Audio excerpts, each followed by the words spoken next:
This video explains the teacher settings panel. I have two views. I have my teacher view on the left side with the settings panel pulled up, and then I have the student view on the right side. The settings panel is at the bottom. My questions are up here. The settings panel is at the bottom of the activity builder. And here you have options to randomize question order. Descriptions of the items are displayed with pop-ups throughout the platform as well. If I click randomize questions and then I click save, when I am on the student view, those questions will be randomized in comparison to how I type them into the teacher builder. If I don't want this randomized, I can remove it. If I want the question numbers, I can click that, as well as the point values if I want to. I click save, and on the student end, I will have numbers and I will also have the point value. If I don't want those, I can uncheck them.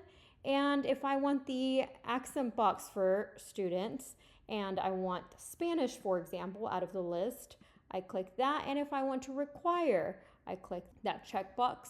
I click save, and then the student would now receive an accent box, and they can click to float, and they also will be required to insert any accents when there are fill-in-the-blank questions.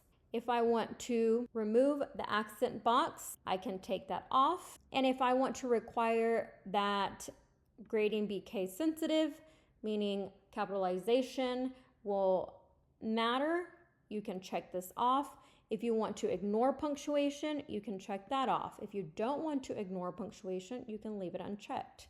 And you can click save, and then on the student end, it will let them know how many attempts they have, how many they have remaining, if capitalization counts against grading,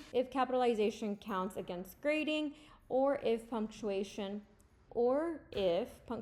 is ignored or not when grading. If you want to enable the kiosk mode, you can enable that option, and then the students will have kiosk mode on.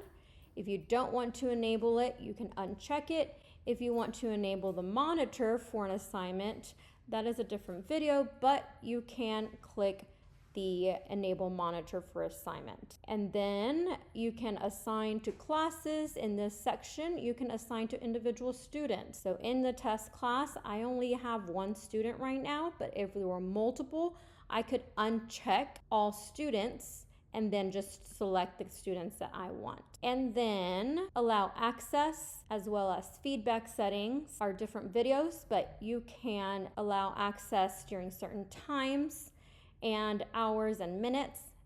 And then the feedback setting, you can select the feedback setting you'd like, the number of attempts you would like to give students, and which attempt you want to include in your teacher gradebook, and whether you want to turn on the share this assignment with other teachers or not, as well as specific settings that you want to override by student or by class period.